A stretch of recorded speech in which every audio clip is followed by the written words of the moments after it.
ब्रजमंडल में होली के दिन शुरू हो चुके हैं। नंदराय जी ने सुबह सुबह अपने पुरोहित जी को बुलवाया।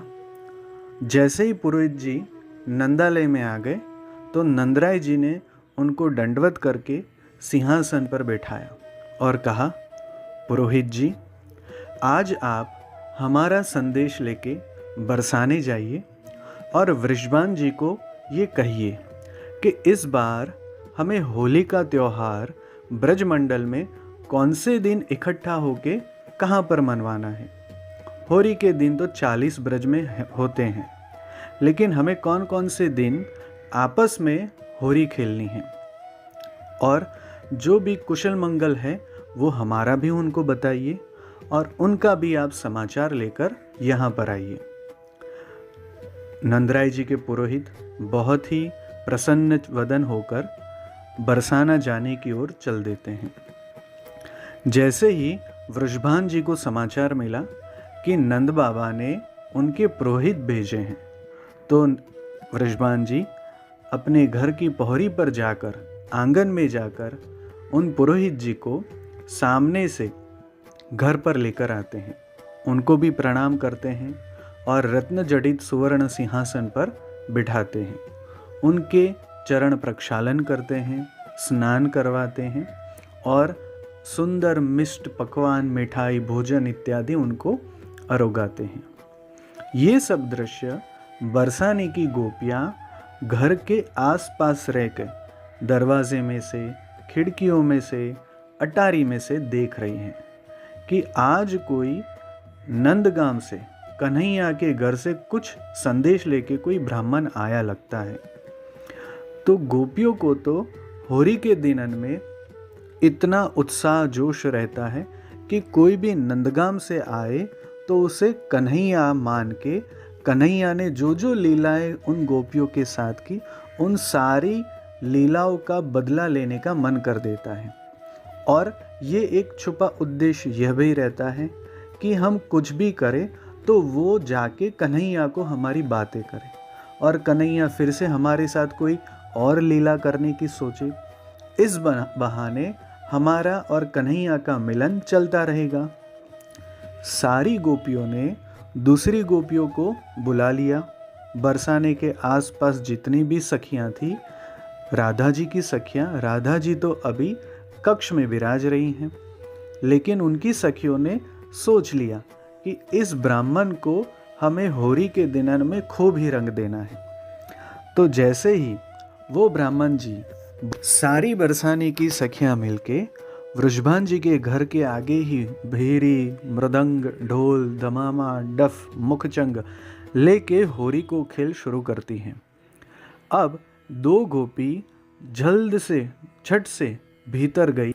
जैसे ही दो गोपी भीतर गई, वो ब्राह्मण जी को हंसकर प्रणाम किया और कहा कि ब्राह्मण देवता, आप बाहर पधारिए, हमारे जो बरसाने वाली सखियां हैं वो आपको कुछ भेंट देना चाहती है।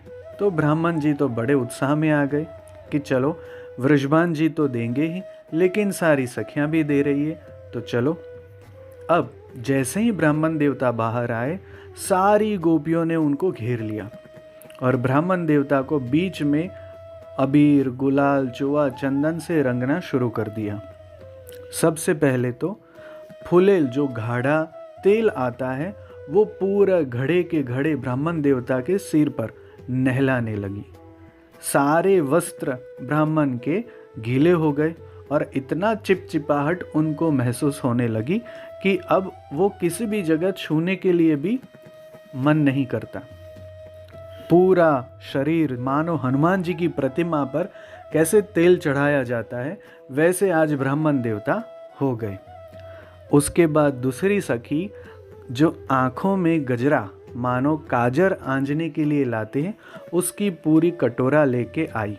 दोनों हाथों से काजर अपने हाथों में लिया और ब्राह्मण देवता के मुख पर मल दिया, मानो कन्हैया बना दिया और कहने लगी, देखो श्याम सुंदर, तुम्हारा यही हाल बरसाने में होगा और जो भी नंदगांव का, गोकुल का कोई आएगा, उसका भी होली के दिनन में तो यही हाल सारी सखियां करेंगी।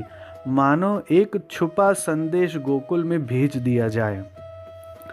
पूरा मुख मानो श्याम हो गया। एक सखी ने तो छाछ को पूरो माट ब्राह्मण देवता के शीश पर उड़ेल दियो। ब्राह्मण देवता तो पूरे श्रीअंग से छाछ छाछ हो गए।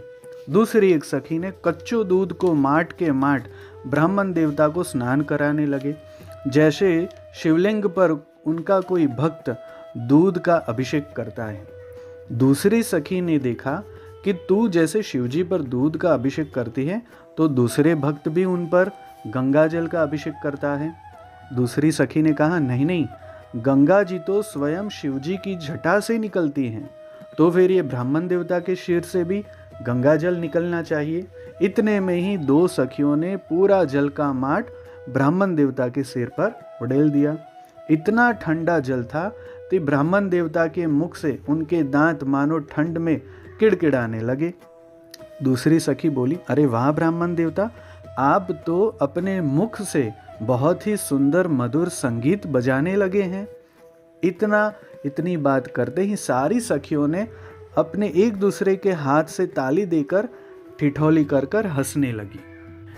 इतनी बुरी हालत होने के बाद ब्राह्मण देवता को याद आया कि मैं वृषभान जी और कीर्ति जी को नहीं, राधा जी से ही विनती करता हूँ। तो उन्होंने राधा राधा राधा जी मुझे बचाइए ऐसी टेर लगाई। तो जल्द से राधा जी अपने कक्ष से बाहर आई तो देखा कि मेरी सारी सखियों ने नंदगाम के ब्राह्मण देवता की बहुत ही बुरी हालत कर दी है। और उनकी हालत देखकर श्री राधा के आंखों में अश्रु जल आने लगे। उन्होंने तुरंत ही अपने पिताजी वृषभान जी का बड़ा सा एक डगला था वस्त्र, वो लेके आई और ब्राह्मण देव को उड़ा दिया। राधा जी ने अपनी मैया कीर्ति जी को बुलाया और कीर्ति जी ने भी एक गर्म जल लेकर आई और सबसे पहले तो उनको पान करवा दिया, जिससे उनकी ठंड वो कम हो जाए। फिर वृषभान जी ने ब्राह्मण देवता को स्नानागार में ले जाकर फिर से स्नान करवाया। उनको नए नए वस्त्र, नए नए आभूषण, नई पाग पहनाकर फिर से अपने सिंहासन पर बिठाकर कुशल संदेश नंदगाम का पूछा। ब्राह्मण देवता ने नंदराय जी का, कन्हैया, यशोदा जी, बलदाऊ जी, रुक्मणी आदि सभी नंदगाम के वासियों के कुशल मंगल समाचार वृषभान जी को कहे और जो संदेश नंदराय जी कहना चाहते थे वो संदेश भी वृषभान जी को सुनाया। वृषभान जी सुन के बहुत ही प्रसन्न हुए और कहा कि आप सुखेन नंदगाम पधारिए और हम हमारे पुरोहित को भी अपना संदेश और अपना उत्तर नंदराय जी को बहुत ही शीघ्र कहने के लिए भेजेंगे। अब आप सुखेन होली के दिन है तो खूब आनंदमद होकर नंदगाम पधारिए और हम भी होली खेलने के लिए नंदगाम जल्द ही सारे बरसाने वाले गोप गोपी सब पधारेंगे। जय श्री कृष्ण।